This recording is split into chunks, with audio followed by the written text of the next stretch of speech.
The Nevada heat rippled off the asphalt, distorting the long, empty road ahead.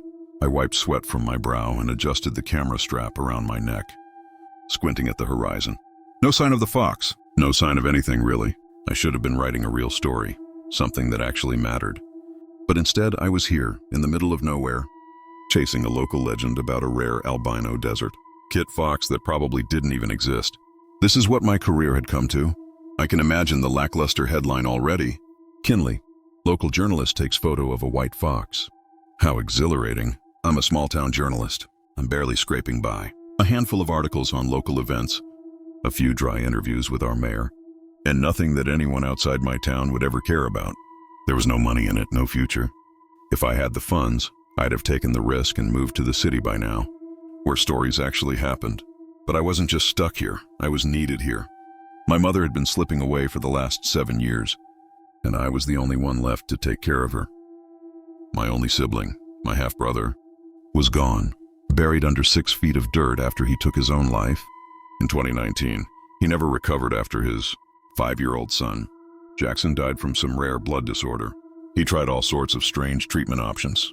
Never divulged the details, but I know he tried every method possible. The doctors called it an anomaly. Just one of those things. I called it a goddamn nightmare. Rent was due next week. My savings were a joke. If I didn't land something soon, I was screwed. A viral photo of the elusive white fox wouldn't change my life, but it might buy me a little more time. Then I saw her. A lone figure in the distance, walking straight down the middle of the road. No car, no supplies. Nothing but a slow, dragging gait and the sweltering heat pressing down on her shoulders. I frowned. The nearest town was 30 miles away. She shouldn't have been here. As she neared, I got my first clear look at her. A woman in her 70s, maybe older. Her clothes were stained with dust and sweat, her arms thin and sinewy, her skin burnt and peeling like old parchment. Her hair clung to her forehead, dark with sweat, and something about her felt wrong. My eyes landed on a faded panda tattoo on her arm. It was amateur work, the lines shaky, uneven. I grabbed my canteen and jogged toward her, holding it out. "Hey, take this. You need water." She didn't even flinch. Her eyes didn't meet mine. She stared past me, through me, like I wasn't even there. "Ma'am?" No reaction. Her breathing was off, a rattling, phlegmy sound that made my stomach tighten. I reached out carefully, placing a hand on her shoulder. "Hey, seriously, let me take you to a hospital. Or at least let me get you back home." That's when she stopped. Not gradually, not naturally. Just stopped, like a malfunctioning doll that had suddenly lost power. The silence between us stretched. Her chest rose and fell with labored breaths, her skin slick with sweat and dust. Then slowly she turned her head toward me. Her eyes locked onto mine, and I felt my stomach drop. They weren't just tired, they were vacant, stretched wide in confusion, in fear, like she was just realizing she was here. And then she whispered it. "The kids?" A chill scraped down my spine. "There are no kids." The words barely made it past her lips, as if she was afraid to say them. "Where are they?" Her voice trembled. Her breathing hitched. Her gaze flickered wildly, as if she were scanning the desert for something, as if she expected to see them. I swallowed hard. "What kids? I don't—" Her body jerked forward as if something snapped inside her. She grabbed my wrist, her fingers like claws digging into my skin. "Where's my baby?" She was gasping now, panic gripping her entire body. Her legs shook beneath her, and suddenly she was fighting for air, like a fish thrown onto the shore. "The kids. They're gone! All of them!" Her voice splintered into raw hysteria. Her body convulsed, chest rising and falling too fast. Her fingers tightening until my skin burned. "Ashbrook," she wheezed out, eyes wild and unfocused. "There are no kids in Ashbrook. All of them, gone." Then she collapsed. I barely caught her before she hit the ground. She was still breathing, but it was shallow labored, like something inside her was breaking. I didn't know what the hell was going on, but I knew one thing: I had to get her help. I dragged her toward the Jeep, my heart slamming against my ribs. Ashbrook, a town I'd never stepped foot in, a town 30 miles further down this empty road. I raced for what felt like hours, but really was only 20-odd minutes. A rundown sign finally catches my attention. "Welcome to Ashbrook." It didn't take long to find what looked to be a hospital. I whipped the Jeep into the parking lot, slammed it in park, and bolted for the front door. "Hello? Someone help, please!" A man in a white coat ran past me and out the front door without even acknowledging my presence. I followed the dark-haired doctor as he rushed outside, pushing a wheelchair toward my Jeep. The elderly woman was slumped in the seat, her breath short and shallow. I expected him to ask me questions, where I found her, what happened, but he didn't. His face was unreadable. "You know her?" I asked. The doctor didn't look up. "We all know Marley." His voice was stiff, like he wasn't supposed to say more. Inside, the hospital felt off. It wasn't the usual sterile, overlit nightmare of hospitals. The walls were a sickly beige, the waiting room nearly silent. A single nurse sat behind the counter, barely acknowledging me. The place was almost empty. No kids, no families, just a handful of elderly patients, staring at the walls like they were waiting for something. I sat in the lobby for an hour before a nurse approached me. Her smile felt forced. "She'll be fine," she said. "You can leave now." Something about it didn't sit right. "Can I see her?" The nurse hesitated, then shook her head. "She's resting." Liar. I don't know what it is, but the delivery from the nurse gave it all away. I stepped outside, the heat slamming into me like a wall. I needed air. I needed space. But most of all, I needed to get the hell out of that hospital. Something about the place, about the way they treated Marley like an afterthought. The way the nurse brushed me off felt wrong. I leaned against the Jeep, rubbing my temples. I could just leave, drive home, pretend none of this happened. But the words wouldn't leave me. There are no kids in Ashbrook. Marley wasn't just confused. She was afraid. And now that I was here, I couldn't shake the feeling that she wasn't wrong. I scanned the street in front of me. Ashbrook was small, unsettlingly quiet. A handful of businesses lined the street. Nothing modern, nothing corporate. Just mom-and-pop shops that looked like they hadn't been updated in decades. A thrift store, a butcher shop, a place called Ashbrook Treasures with sun-faded knickknacks in the window. It wasn't what I expected. For a town with no children, no young families, Ashbrook was alive. People milled about, moving between stores, chatting outside the diner. It was as if the town was perfectly content in its own isolated world. I grabbed my camera and notebook from the passenger seat. If there were no kids here, someone had to notice. Someone had to care. I decided to start small. The first shop I saw was an arts and crafts store, run down but still open. Maybe I could ease into it, chat up the owner, get a feel for the people here before pushing too hard. I pulled open the door, the small brass bell jingling overhead. The smell of dried wood, old paper, and something vaguely floral filled the air. Shelves of handmade trinkets lined the walls, woven baskets, carved figurines, hand-painted signs with phrases like "Bless this home" and "Welcome, friends." No sign of a cashier. I hesitated, glancing around. "Hello, are you open?" A few seconds passed before a woman emerged from a supply closet in the back, sporting a tie-dye shirt and pink shorts. She smiled easily, her movements quick and eager, like someone who wasn't used to getting many customers. "Well, howdy there. Not very often we get an outsider. Look around, everything is negotiable. Let me know if you need any help at all." Her energy was a stark contrast to the cold, distant reception I got at the hospital. I returned her smile, slipping into journalist mode. If I wanted answers, I needed to blend in. Be friendly, be honest, be curious but not suspicious. I ran my fingers over a small, hand-carved wooden owl sitting on the counter. "Actually, I'm a journalist." I wanted to talk to some locals to see if they had any interesting stories to share about life in Ashbrook. The woman's eyes flickered upward, as if considering something. "Well, there's not much that goes on in this town," she said finally. "Sometimes we get some drunkards who make fools of themselves for our entertainment. But that's about as exciting as it gets around here." I let out a short laugh. She was lying. I could feel it. I decided to shift gears. "You know, I came to town because an elderly woman collapsed in front of me about 30 miles out from Ashbrook. I hope she's okay. Do you happen to know her?" She was about my height, a bit thinner, had a panda tattoo on her arm. The shift in her expression was immediate. A flicker of something, concern, fear, recognition, crossed her face before she covered it with a quick, practiced smile. "Marley? Oh dear Lord, that poor woman." The shopkeeper wrung her hands together, forcing a tight-lipped smile. "She's been having a rough go of it lately." Something about the way she said it made my stomach knot. "What do you mean?" I asked. She hesitated, glancing at the front door like she was checking for someone. "She's just not well." The same vague response I got at the hospital. She said something strange before she passed out, I pressed. Kept talking about kids. Said there were no kids in Ashbrook. The shopkeeper's smile faltered. It was quick, just a flicker, but I caught it. The tightening of her lips. The way her fingers twitched against the counter. She's confused, she said too quickly. Been saying strange things for a while now. I pretended to scribble something in my notebook. So what exactly happened to those kids again? Why'd they leave? I forget. I was bluffing. I had absolutely no information other than what some crazy, exhausted lady said before she'd passed out. Her hands stilled against the countertop. They never left. Just gotta pass their trials. The words left her lips softly, like a reflex, something she'd said 1,000 times before. My stomach twisted. What trials? The shopkeeper's eyes snapped up. Like she just realized what she said. She forced another smile, too wide, too strained. Oh, you know, just an old saying. Anyway, like I said, pick anything you like. 40% discount for the outsider. She turned and grabbed something from a nearby shelf, a handmade doll. It was disturbingly realistic.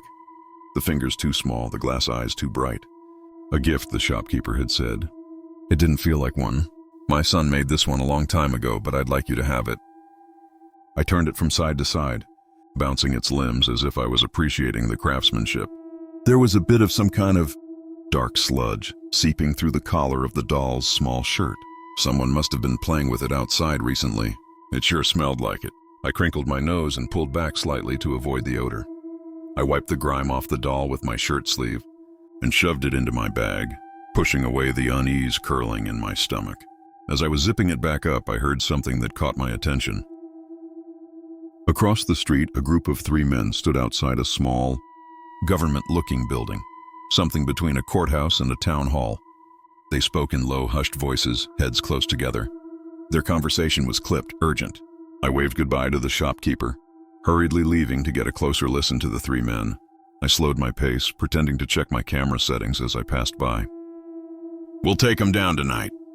You sure they're ready? Council already approved it. We go down after dark. A sharp silence followed. I looked up. They were staring at me, all 3 of them, still silent, their expressions blank. My pulse kicked up. I forced a casual smile, tapping my camera. Cool old building, I said, gesturing toward the town hall. History buffs love this stuff. They didn't respond, just kept watching. The moment stretched too long, like they were waiting to see if I'd keep talking. I cleared my throat and turned, walking away.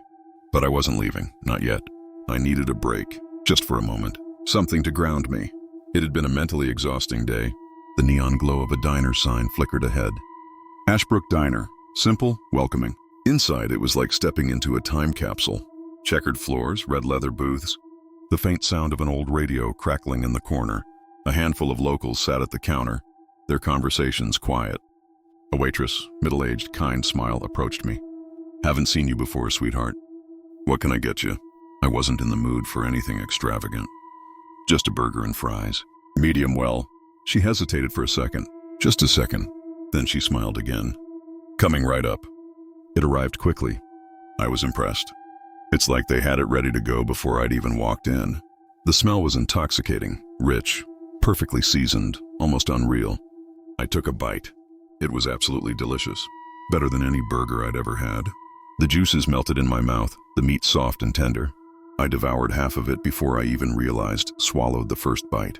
I finished my meal, thanked the waitress, and left. I felt full, satisfied, almost comforted. That feeling wouldn't last. Hours passed. It was now nighttime. A full moon, not a cloud in the sky. It was beautiful. I wanted to take it all in and enjoy it, but I had work to do. The veil of night was draping the town in a heavy silence. The full moon cast long shadows across the cracked pavement, painting the town hall in streaks of silver and black. I stood across the street, partially hidden behind an old newspaper dispenser, watching. The building loomed in front of me, ordinary and unassuming. But I knew better. Something was off. I had seen the men walk by and disappear behind the building. I heard echoes of their hushed words play again in my head. We'll take them down tonight. I checked my surroundings. The streets were empty. No late-night wanderers, no passing cars. Even the diner, which had been warm and buzzing just hours ago, was dark. I moved quickly, crossing the street with light steps, my heart hammered against my ribs as I neared the side entrance of the town hall, a set of thick wooden doors, latched shut with a heavy padlock. Not the way in. I slipped around to the back of the building, and there they were. Large cellar doors, steel, old, slightly ajar. I took a slow breath, steadying my nerves, and pulled the doors open. The hinges whined softly, echoing in the still night. A staircase spiraled downward, swallowed in darkness.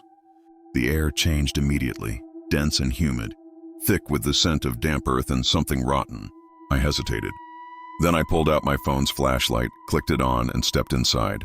The doors creaked shut behind me. The stone walls dripped with moisture as I crept deeper. The staircase ended in a long, low-ceilinged corridor, the air thick and still. Dim, flickering lights lined the walls, casting the space in a sickly yellow glow. Then I heard something that caught my attention. A low mechanical groan, the sound of something large moving up towards the ground floor. I pressed forward, heart in my throat. The hallway opened up into an enormous cavern, and what I saw was something I'd never have imagined. Even in the worst horror movies I'd seen, it was like some sort of twisted underground factory. Dozens of sickly, gray-skinned children worked in eerie silence, their small, frail bodies covered in grime, their fingers raw and blackened. They had no color to their skin. They looked like corpses. Some worked at old, rusted machines, sculpting tools with their hands moving mechanically, like they had done this forever. Not tools made from steel. They were made of mud, filth, the kind of grime you'd find at the bottom of a wet pile of trash in a landfill, just thick enough to keep its sculpted form. Some kids packaged the filth with their fingers, pressing the dark, wet material into molds, wrapping it, placing it into various containers that were identical to ones I had seen in the town's shop windows. Most disturbingly to me was the food. Children combining different piles of that black, disgusting goop together to make recognizable dishes. A sandwich dripping with putrid-smelling slime. A container of mud-coated French fries. Some maggot-filled material being crafted into the shape of eggs, where they were gently placed into a carton. I couldn't help but gag. Others simply stared ahead, blank-eyed as if nothing existed beyond this place. My shock had kept me from noticing where that noise was coming from. A massive industrial lift groaned in the center of the cavern, crates of filth loaded onto its platform. Through the gap in the ceiling where the lift came down from, I saw them, townspeople waiting above, receiving the crates, stacking them into storage, food, tools, clothing, baby, dolls not dissimilar from the gift I'd received earlier.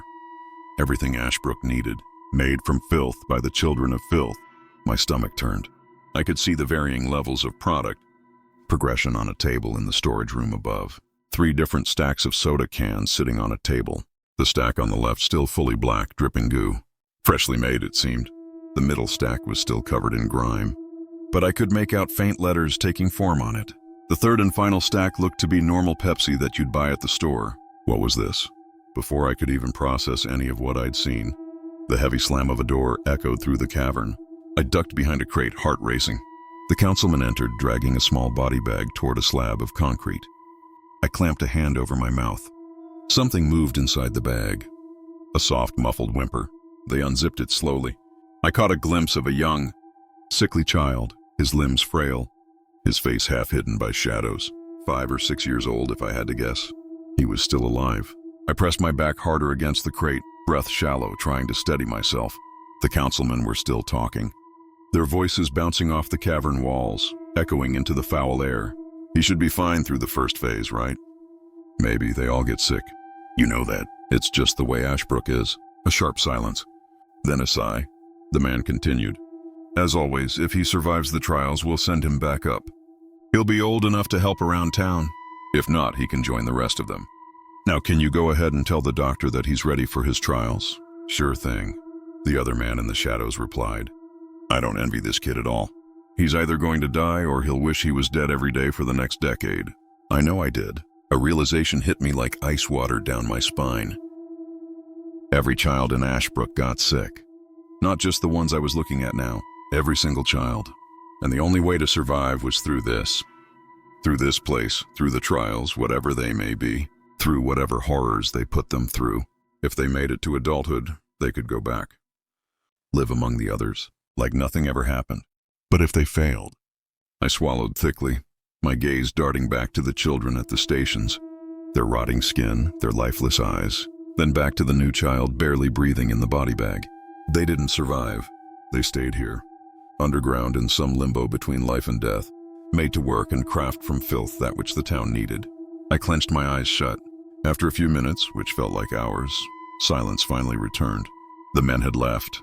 I was wishing that when I opened my eyes, I'd be staring at the ceiling in my bedroom, wishing that it was a dream. I hesitantly squinted through my eyelids. My eyes surveyed the room. I didn't see my ceiling fan. This was no dream. This was hell. I was at a loss. Panicked, I looked around me, trying to find some magic answer or solution. Instead, my sights landed on a familiar figure. My stomach dropped and my heart skipped a beat. A small boy, working at one of the stations, his tiny fingers pressing dark material into a small box branded with an Ashbrook logo. He looked sickly and gray like the rest of them. There were wounds on his face and arms. They looked infected like they hadn't been treated for months. Pus was oozing from them, as well as his ears, eyes, and corners of his mouth. My throat closed and my eyes watered. Jackson. That's Jackson, my nephew. That's impossible. Jackson was dead. I'd been to his funeral. I know he was dead. Yet here he stood, defying all human logic and reasoning. Had my brother taken him here for a cure? Why would he be here? This boy was still 5 years old. Frozen in time. He turned his head and his eyes met mine, wide, recognizing. Jackson? I whispered. His breath hitched. A flicker of something human returned to his face. Then, like something inside him snapped, he looked away and kept working, as if he wasn't allowed to acknowledge my presence. Before I could process any of what was going on, the councilmen's voices could be heard coming back down. They dragged yet another body forward. Not in a bag this time. I saw her face. Marley. She was dead but wrong. Her skin sagged, splitting at the seams. Her panda tattoo hardly recognizable. Vile liquids were oozing from her mouth and eyes. Her body twitched, giving the illusion of life, but I knew better. Nobody could look like that and still be breathing. I watched as all the children turned their heads. Their eyes locked onto Marley. Slight smiles grew as they put down their work and limped right past me, straight to Marley. They reached down, tearing into her flesh, eating whatever was within reach of their small hands. The councilman watched in disgust. She slipped through the cracks, huh? One man said, half laughing. The other man responded more seriously. No, she was born here. You're too young to remember. Her parents took her out of town before her trials. She was sick, but they thought they could get her help somewhere else. We told them it didn't work that way, but they left regardless. Why'd she ever come back? The younger man asked with curiosity. Well, she never did get better. She had a child at some point, but her sickness was passed on to that baby of hers. That poor thing didn't make it more than a week. She swore we took the baby from her. Came looking for him. She couldn't come to terms with reality. Like I said, she was sick. She needed the trials. I couldn't take it anymore. I needed out. A high, sharp scream ripped through the air. I didn't even realize it came from me. I ran. I ran straight to Jackson. I don't know how. I had no control or feeling in my legs, yet they moved forward. I grabbed him, pulling him to his feet. Come on, we're leaving. For a moment, he didn't resist. He followed me through the cavern, up the rusted staircase, out of the cellar. And then, Jackson stumbled. He shuddered violently, his body twitching unnaturally. Filth and pus seeped from his pores, his skin melting like candle wax. No. I grabbed him and tried to pull him further. I needed to get him into the car, but his arms dissolved in my hands. His eyes met mine one last time. They were full of sorrow, understanding. Then he was gone. Nothing left but rot pooling at my feet. I choked back tears. They could never leave. None of them could. The children were gone. I raced to my Jeep and scrambled to grab my keys. Through my shakes, I was barely able to put the keys in the ignition. I didn't stop driving. Didn't look back. Didn't breathe until I was miles away. I locked myself in my apartment and began writing everything down, trying to make sense of it. I still hadn't fully processed what had just happened. Then, without a moment's rest, a sharp, burning pain twisted through my stomach. My hands shook. I thought it could be the anxiety, the fear, but then I remembered. The burger, the perfectly seasoned, melt-in-your-mouth burger. I'd eaten filth. I retched into the sink, but it's too late. Something inside me is rotting, changing. I don't know how much time I have left. I don't know what will happen to me. But I know one thing. You can't outrun the sickness. If you're reading this, please do not go to Ashbrook. Do not eat their food. Do not ask about the children. Just stay home. Write that article about an albino fox. Whatever you do, just stay away from that town. Children of filth cannot be saved.